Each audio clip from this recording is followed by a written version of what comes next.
Here we go. One woman, 18 men who get a little turned on anytime someone brings up The Godfather. Let's do it! I am on the road, and if you enjoy these Bachelorette live streams, you're going to love my live show. It's a 1-hour story about going to the beach with my parents. It's about the millennial boomer relationship, all that good stuff, laughs every 10 seconds. I'm going to be in these cities, Austin this weekend, and in Tarrytown, I am taping my next stand-up special. So assemble the group chat, especially the family one, and get your tickets now. Okay, back to the live stream. To 401k, to the top. To Medicare. So they open the episode with these guys cheersing each other to all the luxuries of being a boomer. They're like, to 401ks, to Medicare, to being alive during the greatest financial run of any generation in the history of this country, to printing money with no regards of any other generations to come after it so that the money's worth nothing, and then blaming the other generations for not working as hard as we did. Hooray! They move into the mansion, and now they're all doing the dad tour of the thing, checking the appliances. There's no question a dad is going to check the temperature of that pool. There's no question. How many times have they asked each other how much the heating costs here? 1,000? In the last... Yeah, he checked it. That guy checked the temperature of the pool. He's like, I don't know. Who's paying for this? They're keeping the heating on. No one's even using it. They could save like $10 a month if they just turned it off. We can turn it off. So now they find out there's bunk beds. And look at how proud of himself this guy is. He's like, still got it. Climb those 2 steps. That is the most dad thing ever, to do very little exertion and then challenge everyone else. Can you guys still do that? Can you guys still get to the top bunk? I don't think you will be able to at my age. So they're discussing the top bunk. I'm okay with it. Yeah, guy's okay with it. I will get out 3, 4, sometimes 5 times a day. Look, he's like, I can do it. Yeah, I can totally do it. I can get up to the top bunk, but I have an overactive bladder, and I don't know if you guys want me getting out of that bed 4 to 5 times a night and then going and peeing, and then you're going to also have to hear my loud dad peeing noise. Yeah, I'm a big groaner when I pee. I put my hand against the wall. I do all the dad stuff. So you might as well keep me on the bottom bunk. Be a little bit quieter. The more they show these guys walking around the house, the more I want the music from the Home Depot commercial playing. Just like dun dun dun dun, dun dun dun dun. You got to see it with the Home Depot music.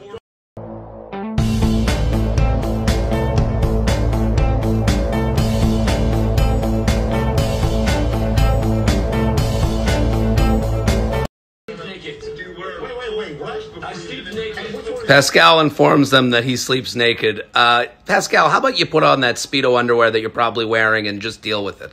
Look at this guy's like naked. I don't know, man. This is the most uncomfortable person in the world right now. He's like, do you have long balls like me? I don't know if I can see that. I can't even look at my own. I can't be face to face with how I've aged. So seeing yours will remind me of mine, and then it's really going to ruin my whole mentality here.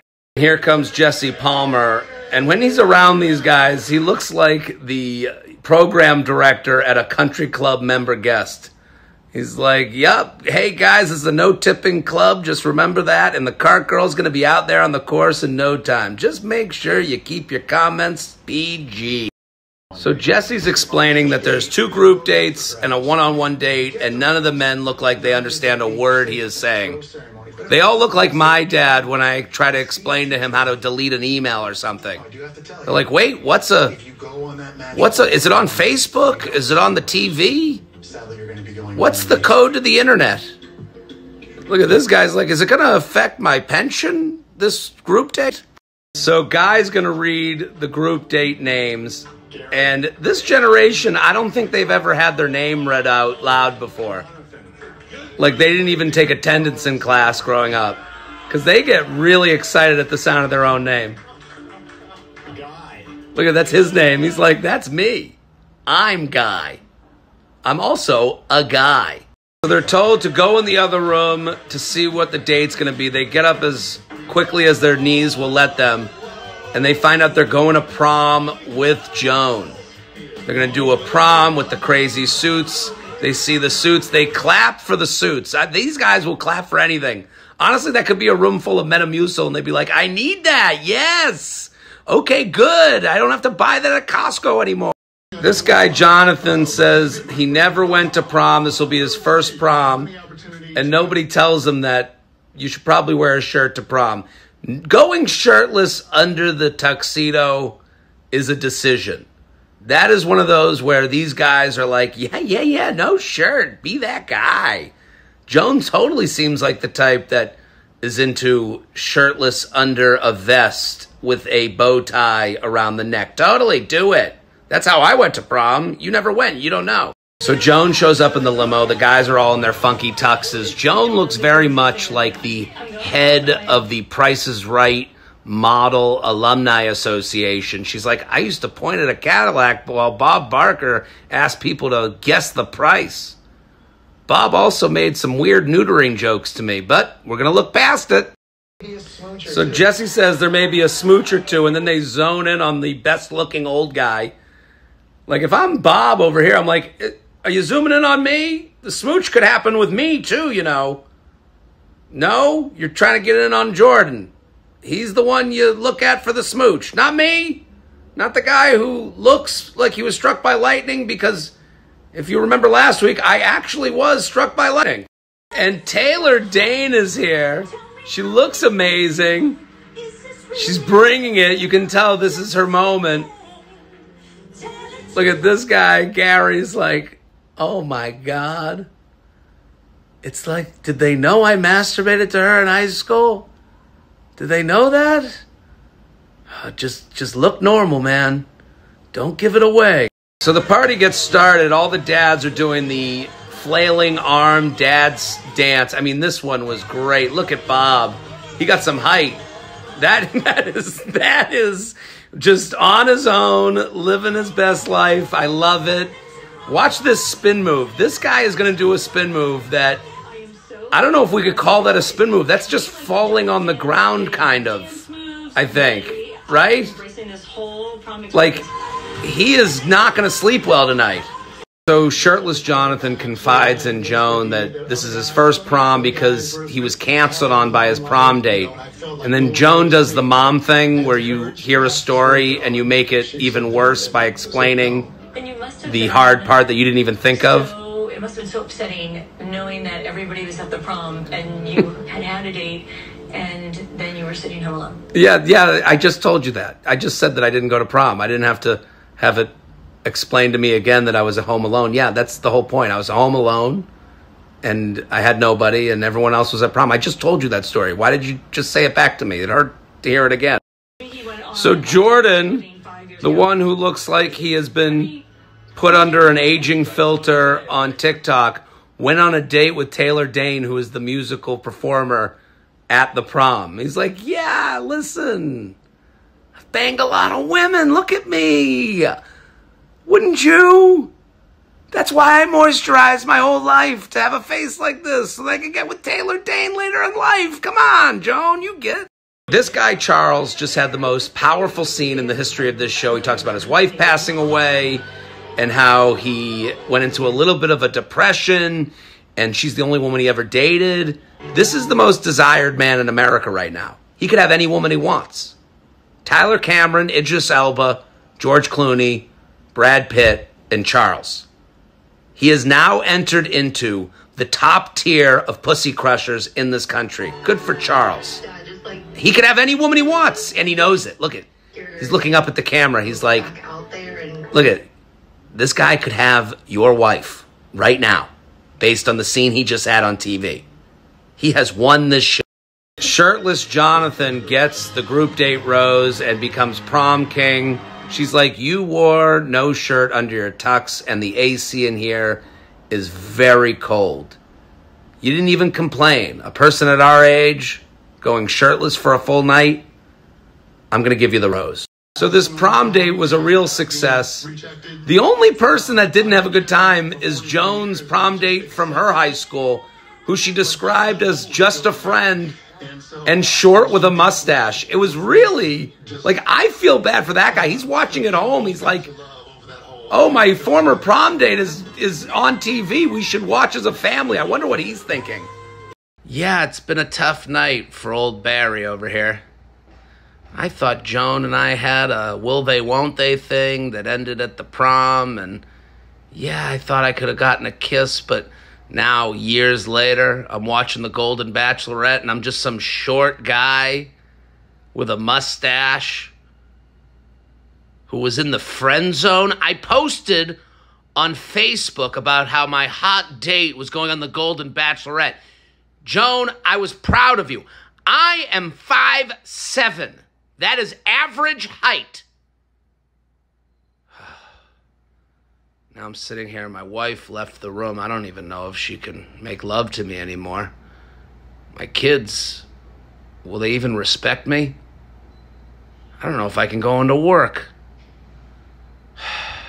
So the one-on-one goes to Chock, who says he's going to let loose today, and no one has ever looked less like they're going to let loose than Chock. My only question to him, minute one, is, what is Chock? Is it short for Chocky? Is it a family name? I need you to explain the name Chock and what a life with the name Chock has been like. And here's Chock letting loose with a double thumbs up. He's like, double thumbs up, nothing more loose than that. Joan is mine today. Joan is mine today. Chock, you look too much like the guy in the Netflix documentary who we all assumed killed his wife to say that any woman is mine. Let's roll it back. Let's do one date first. So watch this hug. It's going to go into the Awkward Hug Hall of Fame. This is going very long. That is the hug of a guy who has not touched a woman for a long time. He is deep in that hair. He's like, just give Chock a couple more minutes. Be the blackboard to Chock's chalk. I'm going to draw on you. I'm going to make a X and Y axis with a little line that goes up like baby Chock downstairs. So they meet Mickey and Minnie. Even Mickey's probably wondering where the name Chock came from. He's like, ho ho, Chock, huh? Isn't it weird that a mouse has a more normal name than a 6-year-old man? Is it short for anything chalky? What's going on? So now they're at the Star Wars area, and they have to interact with a robot so that Disney gets its dollar's worth out of this promotion. You can tell Chock isn't really into it. No one has ever looked more fake while they try to bang. He's like, oh, it's the robot from that movie. That's funny. I'm going to look likable so that I don't look like a jerk and you'll still want to date me. Joan asked the robot if it has a heart. Do you have a heart in there? The robot's like, yeah, I'm a child actor inside of a trash can. I have a heart that needs to see the doctor every 6 months and needs health insurance. Yeah, I have a heart. Can you please introduce me to one of the producers so that I can get a job as a working actor and get on the union? I need to get into the actors union. Please help me. So we're at the nighttime portion of the date, and Chock always looks like a dad who just caught his son smoking cigarettes. Like, oh, you like smoking cigarettes, huh? Want to be cool, huh? Well, how about you smoke the whole pack? So Chock tells a very tragic tale about his fiance passing away and getting sick. But if we can take a moment, Chock and Peyton Manning are voice twins. They have the same exact voice. If you close your eyes, you'll think you're hearing a Nationwide commercial. Chock and Peyton have the same voice. Chock looks like he's going to yell at his kid for drinking his alcohol. So the second group date is a talent show from the Goldens. And I don't know who you find to go to the talent show for the Golden Bachelorette, but none of these people are allowed to ever tell someone else that they're busy. Like, if you have the time to take a Saturday and watch men in their 60s juggle, then you have a time to go get lunch with a friend you haven't seen in years. So we do a flashback to the Golden Bachelor where Joan famously read a sad poem as her talent and won because at the time we didn't realize that Big Dog Gary was never going to say no to a hot woman who made eye contact with him. Didn't matter how sad Joan's poem was. Big dog Gary got to eat. Michael says he's got to keep some composure during tonight, but it's going to be nerve-wracking. He's like, I look too much like Matthew Modine to not stand out tonight. So I really got to make sure she realizes that I'm not Matthew Modine. So the talent show begins, and these men are so confident in their own talents that aren't that big of talents. He punched through a piece of cardboard, and he's like, look at me, I'm the man. This guy does yo-yoing, kind of. That's not really around the world. Look how impressed with himself. He's like, that's right, I'm the man. Have you seen my retirement account? It's enormous. That means I'm good at yo-yoing. Jack does sock puppets, and he doesn't even use the socks as puppets. He's just talking with his hands in socks. Like, there is no act here. He's giving a speech with socks on his hands that have faces on them. Honestly, if a psychiatrist came and took him away, we'd all be like, yeah, well, how could we debate this? He's a crazy person. So Pascal asked Joan if she likes long hair, and she's like, yes, I do like long hair. And then he's like, well, I'm going to cut this long hair. Too bad you like long hair. I didn't even listen to a word you said. All of these boomer men are so confident. They're like toddlers. They're like, look what I can do. Look it. I can spin the scissors on my finger. No one can do that in the entire world. So Kim is going to sing Joan a song that he wrote. Oh my God, I can't think of anything I would want less. Look how close he is to her. Look at the strong eye contact while he sings her a song. She has to keep this eye contact.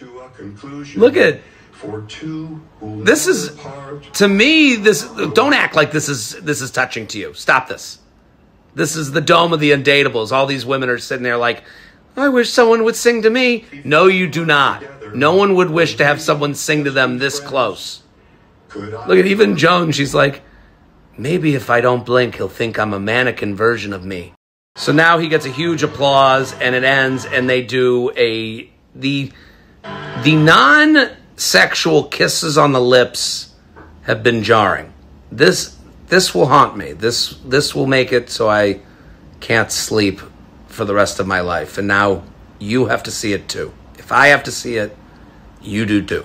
So Dan has a condition where he shakes, and he turned it into a positive by ribbon dancing as his talent. And then he proceeds to dance like a mom at her daughter's wedding, and she's getting introduced, and she's recently divorced, so this is a big, powerful moment for her. She even does the point like that, where she points at all her people on her side of the family. That's the mom move. Great job by Dan. Came in hot with the mom dance. So Ribbon Dance Dan wins the one-on-one date, and Kim is angry. He's like, I wrote an original score for that woman, and I'm going to be outdone by ribbons? I mean, this guy looks like he is going to snap the neck of a puppy because he lost this Golden Bachelorette contest. So the date is with Ribbon Dance Dan. And Dan always looks like he just had the hardest day at work. Like his boss is about to let him go, and he's explaining why he needs this job so badly. You can't let me go. I gotta make it to Christmas to get my bonus. My wife's about to leave me. The reports were at your desk by 5. I swear, these sales opportunities are gonna come through. I just got the good leads. I'm gonna be okay. You gotta keep me. I can't lose this job. I think you have about 6 months to live. These dates get very serious very quickly. Like, they haven't even gone over what they like to do in their free time. And he's like, I got 6 months to live. And the doctor's like, say your last prayers. And it turns out it's just diabetes. But, like, every day, you don't know what's coming. And it's going to be weirder and more horrific than the last. It's funny because all the commercials are medication commercials, and the show looks like it's a medication commercial. So Sometimes you don't even realize when the commercials end and the show begins. Like, this could be for arthritis. Thanks to my arthritis medication, I can shuck all the corn I like. So they're having a barbecue, and these men might fight each other to the death to control that grill. Like, look at Jack is like not happy that he is not wearing that apron. He might rip it off of Christopher's body. I swear we might see a total mayhem event to control that grill. It's just me. A lot of people don't like to see any pink.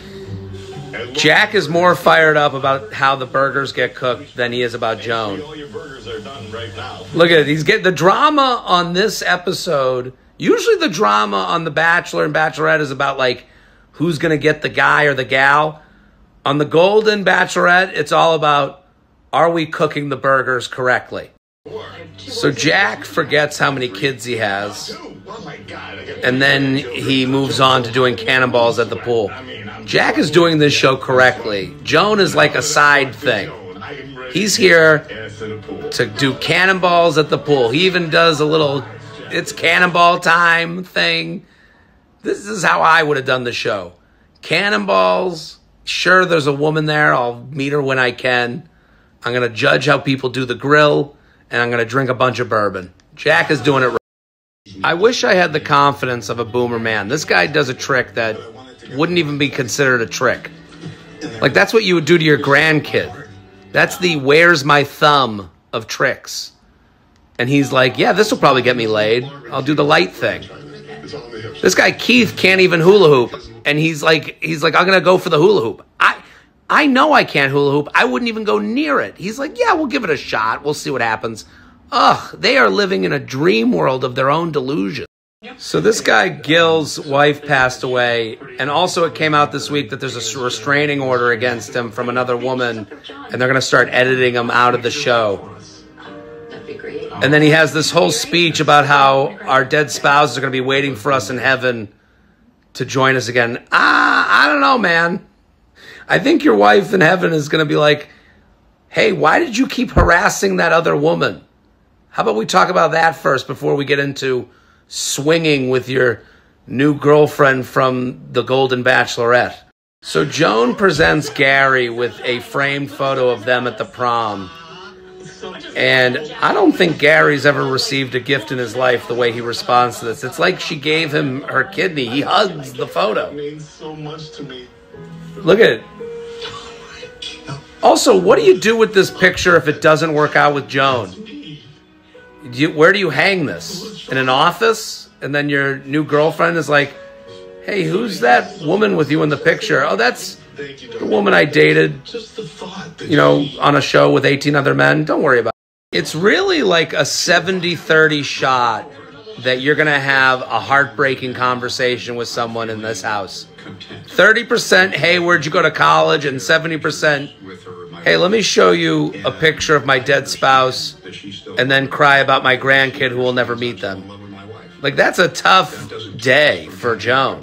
So Mark finds Joan, and he asks her to have a seat here. This is how I know Joan isn't Jewish. A Jewish woman would be like, here, on the stoop? Aren't there couches inside? I'm going to sit on the ground? It's dirty. I just got this dress at Saks. Why would you make me sit here? So Mark spent 24 years in the army and lived in Germany, so he picked up some German. So now his plan is to go over some German phrases and teach them to Joan. And this is kind of a fun game. Let's see what's written on this card.